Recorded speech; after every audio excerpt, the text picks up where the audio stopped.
Am I the a-hole for cutting ties with my mom after she forged my signature and sold my apartment to pay for my brother's college? My name is Sarah, and honestly, the relationship between my mom, Brenda 52F, and me has always been strained. We never really got along, but things took a nosedive after my parents divorced when I was about 8. My dad, Bill, who would have been 58M, was a good man, but he reached his limit. Mom constantly criticized him about money, accusing him of not doing enough, and eventually he couldn't take it anymore and left. After the split, I stayed with my mom, and she wasted no time playing the victim. She would tell everyone that Dad had abandoned us, but that wasn't the truth. He kept up with child support, visited whenever possible, and stayed active in my life. Yet Mom would take the child support checks, look at them with disdain, and say things like, "This is all your father thinks you're worth." It really messed with my head as a kid, making me feel like Dad wasn't doing enough, even though now I realize he was doing everything he could.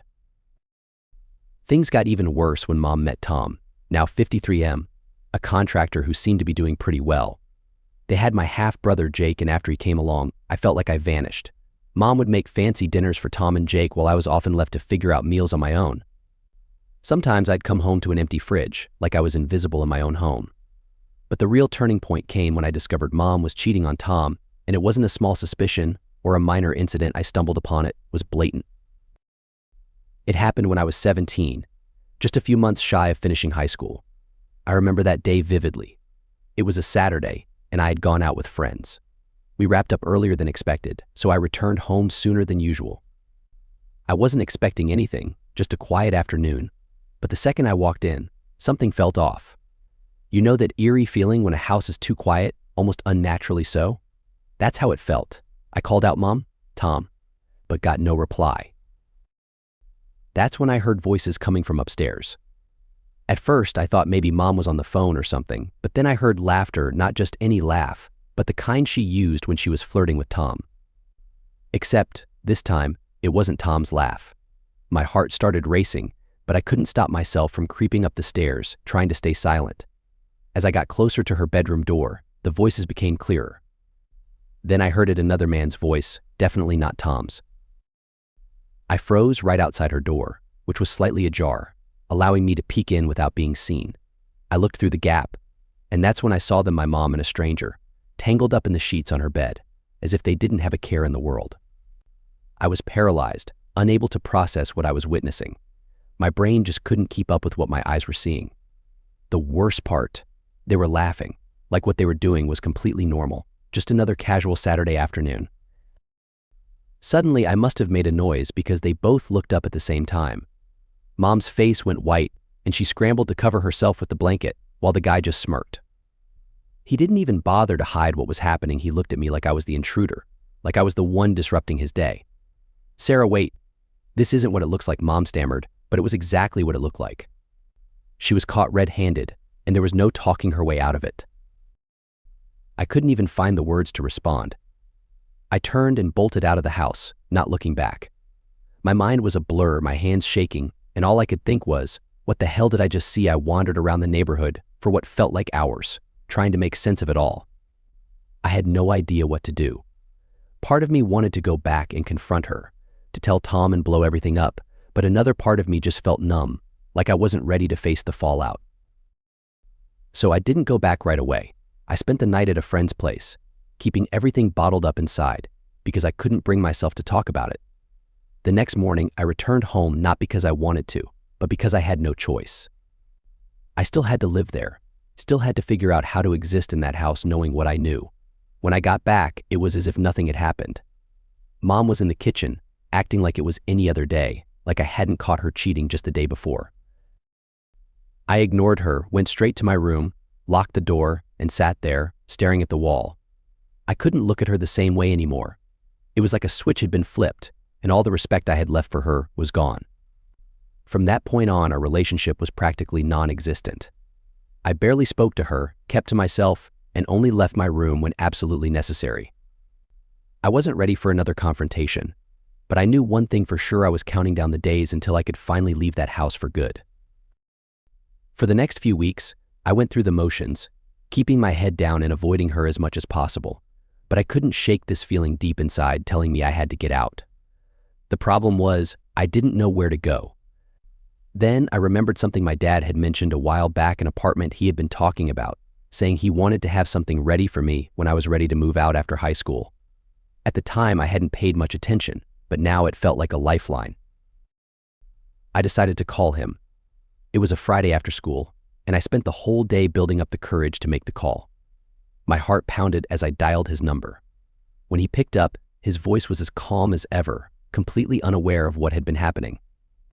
"Hey kiddo, what's up?" He sounded so normal that I hesitated, unsure how to begin. "Hey Dad, I need to talk to you about something important." There was a brief silence. "Of course, what's going on?" I took a deep breath and said, "I want to move in with you. I can't stay with Mom anymore." There was a pause, and I braced myself for what he would say. But when he finally spoke, it was exactly what I needed to hear. "Of course you can, Sarah. We'll make it work, okay? Don't worry about a thing." The relief I felt was immense. I had been so afraid that he might refuse or not want to get involved, but that wasn't my dad. He didn't bombard me with questions or make things complicated. He just agreed, as if it were the most natural thing in the world. "I'll come pick you up tomorrow," he added. "Pack up what you need." That night, I stuffed everything I could into a few bags. I didn't even care about leaving most of my belongings behind. I just wanted out. Mom didn't say a word to me as I packed. She either didn't notice or simply didn't care. I think she had her own world now with Tom and Jake, and I was no longer a part of it. Dad arrived the next day, right on time. When I got into the car with my bags, he didn't ask for details, and I appreciated that. He just drove, and we didn't say much during the ride to his place. Once we arrived, I finally felt like I could breathe again. Later that evening, after I had settled into my new room, Dad knocked on the door. He came in, sitting on the edge of the bed, his usual calm self. "I know things have been tough," he said, "but I've been thinking. Remember that apartment I mentioned a while back?" I nodded, wondering where this was headed. "Well, I was planning to give it to you after you graduated, but I think now is a good time. You deserve a place of your own, especially after everything that's happened with your mom." I was stunned. "Wait, you're giving me an apartment?" "Yeah," he replied with a small smile. "It's nothing too extravagant, but it's yours. You're 17 now, and I want you to have it. There's just one catch: you're still technically under your mom's custody, so her name has to be on the paperwork for now. But once you turn 18, we'll transfer it fully to you." I could hardly believe it. I had never even thought this was a possibility, but suddenly, it felt like my whole world was changing for the better. The idea of having my own space, away from all the chaos, felt like a dream. We went to check it out the following weekend. It wasn't big, but it was just right for me, a cozy one-bedroom apartment close enough to school so I could finish the year but far enough from my mom that I could finally breathe. As we walked through the apartment, I couldn't help but feel like this was the start of something new, something better. Of course, there was the matter of Mom's name being on the paperwork, since she still had legal custody. But Dad assured me that it was only temporary, and that as soon as I turned 18, it would be all mine. I trusted him. He had never let me down before. After signing the papers, things moved quickly. I split my time between Dad's place and the new apartment, getting everything set up and ready. It felt like I was finally taking control of my life, and it was amazing. Mom didn't seem to care much. I think she was just glad I wasn't around to remind her of what I'd seen. She never asked about the apartment or tried to involve herself in my new life. It was almost as if I didn't exist to her anymore, which was honestly fine by me. The less I had to interact with her, the better. Living with Dad was like a breath of fresh air. He wasn't overbearing or controlling like Mom. He gave me space, but was always there when I needed him. We'd share dinner, watch TV together, and talk about life. It felt normal, something I hadn't felt in a long time. During one of those dinners, Dad brought up the apartment again. "You know, Sarah," he said, "you've done a great job balancing everything. If you ever want to rent out the apartment when you head to college, that could be a good way to earn some extra income." It was like a light bulb went off in my head. The apartment was great, but once I moved across town for school, it wouldn't make much sense to keep living there. Renting it out could help cover my expenses, especially since college wasn't cheap. I told Dad I'd think about it, but deep down, I knew it was a solid plan. At the time, I had no idea that the apartment would become the center of a whole new conflict later on. But for now, everything seemed to be falling into place. I had Dad's support, a place of my own, and a future that finally felt like it was mine to shape. A couple of years later, though, my dad passed away, turning my world upside down once again. It's hard to put into words what it's like to lose someone like him. He had always been my steady rock, the one person I could always rely on. So when he got sick, it hit me like a ton of bricks. Cancer is a cruel disease. It took him far faster than I had ever imagined. One day he seemed fine, and the next, I watched him get weaker by the day. I quit my job to take care of him. There wasn't even a question in my mind. I would have done anything for him. By the time he passed, I was completely shattered. I had poured all my energy into caring for him, and then, suddenly, he was gone. The apartment was now fully in my name, and while I should have felt some comfort knowing I had a place to stay, all I felt was lost. That's when my mom began to reappear in my life. Keep in mind, we hadn't talked much after I moved out. She knew I had my own place, but she never showed any interest in my life or even asked how I was doing. So when she suddenly reached out after Dad's passing, I wasn't sure what to think. A part of me wanted to believe that maybe she had changed, that perhaps losing Dad had made her realize that life was too short for all the pain she had caused. I was grieving, so I guess I was vulnerable and wanted to believe that she was trying to be there for me. At first, things seemed okay. She called a few times to check in, asking how I was holding up. I wasn't exactly warm, but I didn't push her away either. I was lonely, and it felt good to have someone asking about me, even if it was her. Our conversations stayed on the surface. She never brought up the past, and neither did I. I wasn't ready to confront all those issues, and honestly, I doubted she'd ever take responsibility for her actions. But then things began to change. It started subtly. One day, she called and casually mentioned how Jake was preparing for college and how steep the tuition fees were. I didn't think much of it at the time, just nodding along and saying things like, "Yeah, college can be expensive," assuming that would be the end of the conversation. But after that, every call seemed to focus on money. She started dropping small hints about how challenging things were for her and Tom, mentioning how the economy was making it tougher for them to manage. I didn't catch on initially because, well, I wasn't looking for it. But then she directly asked for assistance. "I was wondering if you could lend us some money for Jake's college tuition," she said over the phone one day. I sat there, stunned, trying to wrap my head around what she had just asked. My mind was still thinking that maybe she was trying to repair our relationship, but now it felt like she saw me as a cash machine. "Wait," what I replied, unsure if I had heard her correctly. "I mean, you've got the apartment, and now that you're renting it out, you must have some extra income coming in. Jake is struggling to secure all his scholarships, and Tom and I are doing our best, but..." She trailed off, as if expecting me to jump in with an offer. I didn't. I stayed silent for a moment, feeling like the ground had shifted beneath me. Here I was, still grieving Dad, trying to navigate life without him, and my mom, who I hadn't had a real connection with in years, was asking for financial help. "I can't help you with that," I finally replied, trying to keep my voice calm. "I'm just starting to find my footing after everything with Dad." There was a long, awkward pause, like she hadn't expected me to refuse. I sensed the change in her tone when she spoke again. "I understand," she said, but her voice sounded strained. "I just thought, given everything that's happened, you'd want to help your brother." I didn't take the bait. After that call, things got tense between us. She stopped calling as frequently, and when she did, the conversations were brief and direct. I could feel her distancing herself, and honestly, I didn't mind. I was too exhausted from everything else to deal with her attempts to guilt-trip me. What I didn't expect was how far she would take things. A few weeks after that call, I received a message from my tenant at the apartment, who was in a panic after receiving an eviction notice. I was completely bewildered because I hadn't issued any notice to vacate or even considered selling the property. So I called them back to understand what was going on. That's when I discovered that my apartment had been sold. Not only that, it had been sold without my knowledge or consent. My initial thought was that this had to be some kind of scam or mistake. It seemed impossible that this could be legitimate. I quickly contacted my lawyer, and we began investigating the paperwork. That's when the truth hit me like a ton of bricks. My mom, who still had her name on the property documents from when I was a minor, had forged my signature to sell the apartment. I was absolutely blindsided, completely shocked. I couldn't believe what I was hearing. Who does that? Who sells their child's apartment without even telling them? When I called her, my hands were trembling with anger. "What the hell did you do?" I shouted as soon as she picked up the phone. "Did you really sell my apartment?" She didn't even sound rattled. "I didn't think it was a big deal," she replied, her tone irritatingly calm. "You weren't using it, and Jake needed the money for school.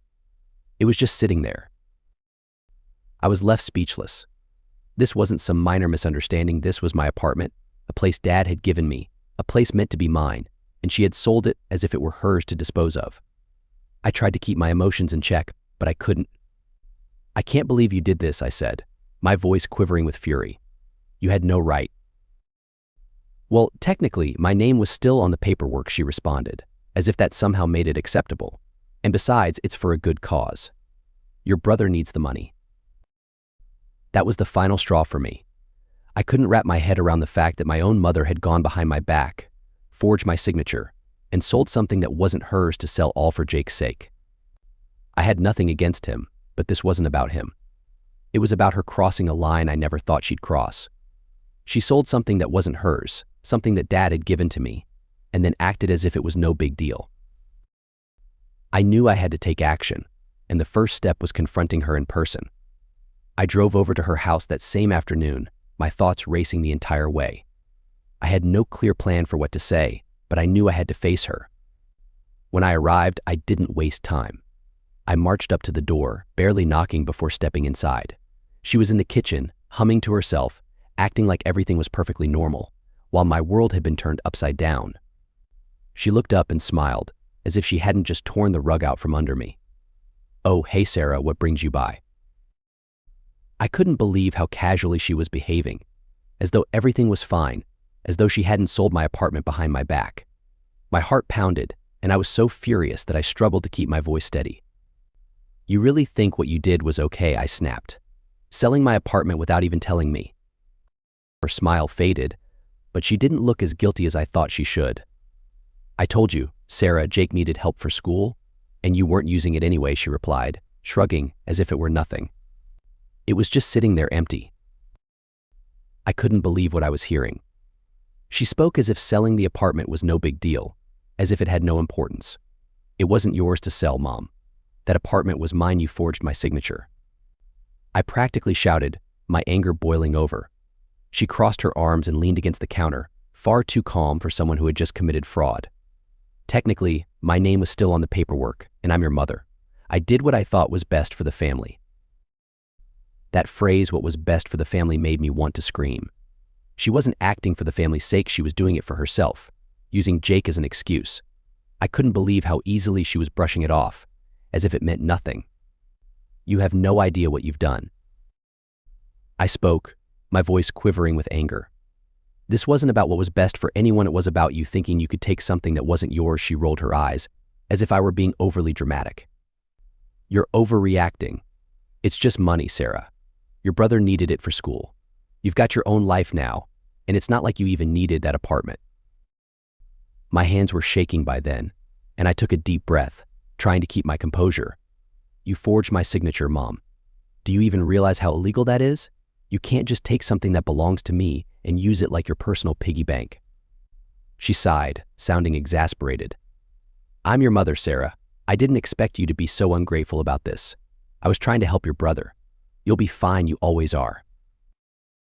Ungrateful. She had the audacity to call me ungrateful. I could barely believe my ears.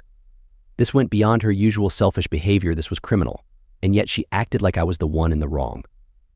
"I've already contacted my lawyer," I said, and her expression shifted instantly. The smug calm disappeared, and for the first time I saw real worry in her eyes.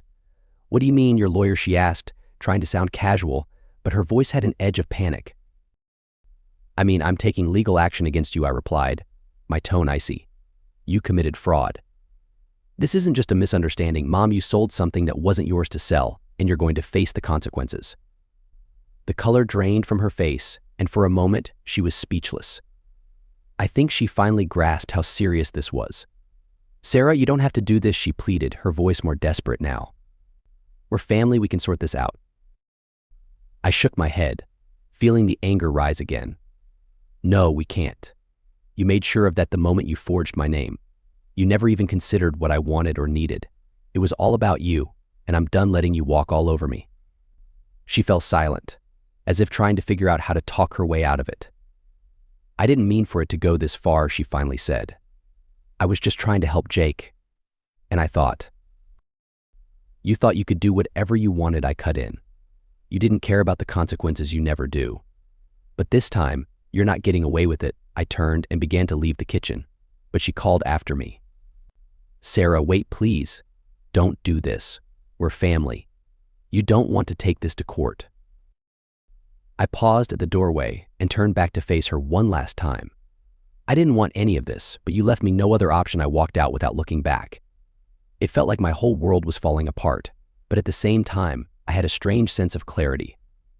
I knew what I needed to do. I couldn't let her get away with this. She had crossed a line, and there was no going back. The next few days were a whirlwind of phone calls with my lawyer, emails, and gathering documents. My lawyer assured me that I had a solid case. Every forged document and shady detail was coming to light. It was draining, but I had to keep pushing forward. This fight wasn't just about reclaiming my apartment. It was about standing up for myself and everything she had taken from me, both financially and emotionally. I wasn't prepared for the legal battle ahead, but I didn't have any other choice. Final update: it took months of back and forth legal filings and overwhelming stress, but in the end, justice prevailed. The court ruled in my favor, confirming that my mother had forged my signature to sell my apartment. Her actions were not only illegal but utterly shameless. When I heard the news, I felt a mix of relief and exhaustion. After all the turmoil, it was finally over. The verdict was clear. Mom was found guilty of forgery and fraud. She had sold something that didn't belong to her, and she treated it like it was nothing. It wasn't just about the money, it was about trust, what little of it was left. But now, it didn't matter. She was going to prison, and I wouldn't lose what my dad had entrusted to me. When I heard the judge's decision, it didn't sink in immediately. It felt unreal, like it couldn't actually be happening. Part of me had never wanted it to go this far. Who wants to see their own mother go to prison? But deep down, I knew it was the consequence of her actions. She had crossed a line I couldn't ignore, and it wasn't just about me anymore. It was about doing what was right. During the trial, Mom tried to keep up a confident front, acting as though she still had control. But by the end, I saw fear in her eyes. She realized she had lost, and reality was hitting hard. When her sentence was handed down, I didn't feel triumphant or satisfied. I felt hollow. She was going to prison for fraud, and I knew our relationship was beyond repair, not that I wanted to fix it. She made her choices, and now she had to face the repercussions. But the apartment wasn't the only issue that remained. There was something else I needed to address: Tom. Throughout all of this, Tom had been completely in the dark. He had no idea about the forged documents, the fraud, or the sale of the apartment. More importantly, he was unaware of the affair I had discovered years ago. I had kept that secret buried for so long, but after everything that happened, I knew I couldn't hold it in any longer. Tom deserved to know the truth. I struggled with how to tell him. How do you break the news to someone that their spouse has been unfaithful, that they've been living a lie for years? I went back and forth, but eventually I realized that the only way forward was to be direct. He needed to know the truth, no matter how painful it would be. So, I arranged to meet with Tom. We sat down, and after some awkward small talk, I decided to just say it. "Tom, there's something I need to tell you, and it's not going to be easy to hear." He looked at me, confused but sensing the seriousness in my tone. "What is it?" he asked. I took a deep breath. "A few years ago, when I was 17, I caught Mom cheating on you. I didn't know how to tell you back then, so I kept it to myself. But after everything that's happened, I can't keep it in anymore. You deserve to know the truth." His face went pale, and I watched the shock wash over him like a wave. She cheated on me," he stuttered, as if he couldn't fully comprehend what I was saying. I went on to explain everything: the day I came home early and found her with another man, how she had brushed it off, and how I had kept it hidden all these years because I didn't know how to deal with it. I told him how much it had weighed on me, but after the fraud and the court case, I realized I couldn't let her lies control my life any longer. Tom just sat there, staring blankly at the table, processing everything I had just revealed. I saw the anger rising in his eyes, the way his hands tightened into fists. I had no idea, he finally whispered. I never knew she could do all this. I stayed silent. What could I even say? It wasn't like I could ease his pain. First, she screws you over with the apartment, and now I find out she's been deceiving me for years, he muttered, almost like he was talking to himself. Then he looked up at me, and I could see the hurt written all over his face. Thank you for telling me. I wish I'd known sooner, but thank you. After that conversation, things moved quickly. Tom filed for divorce. He couldn't stay with her, not after everything that had surfaced. Between the forgery, the fraud, and now the affair, it was obvious their marriage couldn't survive, and honestly, I think he was ready to let her go. She had manipulated him just like she had done to me, and he finally saw her true colors. In the end, she lost everything. Her marriage was over, her relationship with me was shattered, and she ended up in prison. I wish I could say I found some kind of satisfaction in that, but I didn't. It just left me feeling empty. I managed to recover the money from the apartment sale, and I used it to purchase my own home, a place that was entirely mine, free of any baggage. It felt like a much-needed new beginning after all the chaos.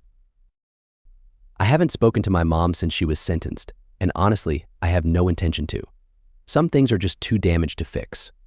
As for Tom, we aren't particularly close, but we do keep in touch occasionally. He's trying to piece his life back together, and I can't blame him.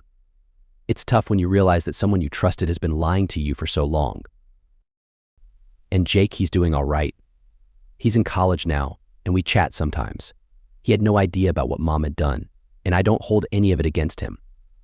I think he's as stunned as I am by everything, and he's trying to find a way forward, just like the rest of us. We're working on building a relationship, but it's not easy with everything that's happened. So that's where things stand now. It's been a long and difficult journey, but I've finally reached a point where I feel like I can breathe again. Mom is in prison, Tom has broken free from her, and I'm moving on with my life. It's not the outcome I ever imagined, but it's the reality I have.